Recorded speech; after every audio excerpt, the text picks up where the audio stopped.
Hi guys! Welcome back ulit po sa ating channel. For this episode, mag-a-unpack po tayo ng in-order nating merch sa ating kapwa nating vlogger na si Summer Traveler. Kaka-pick up ko lang kanina. So, yung shipping fee niya kasi nanggaling po siya sa Samar. So, from Makati, Samar to Makati. So, ito po yung shipping fee po niya. So, excited na po. So, mag-unpack na po tayo. Unpack. Habang nag-unpack po ako, magsha-shoutout po muna.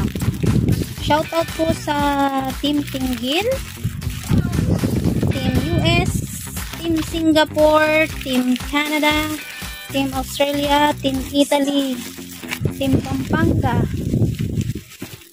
Team Team Mangku. So, ito na po. Ayan, ang ganda ng balot na. Thank you.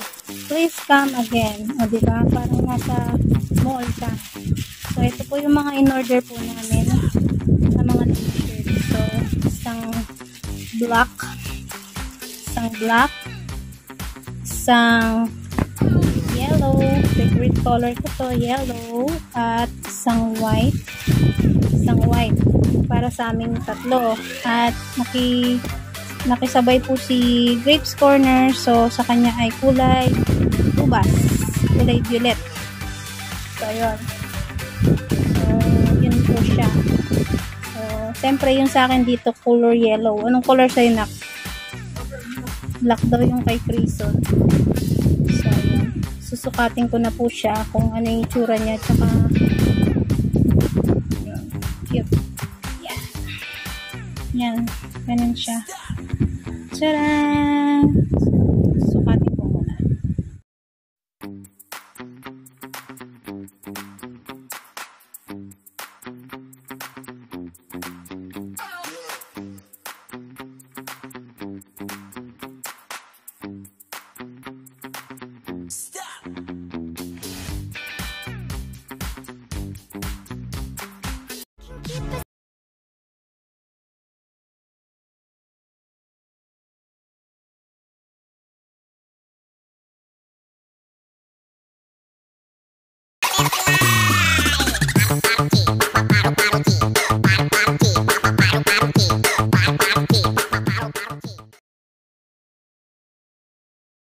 Kimi no toriko ni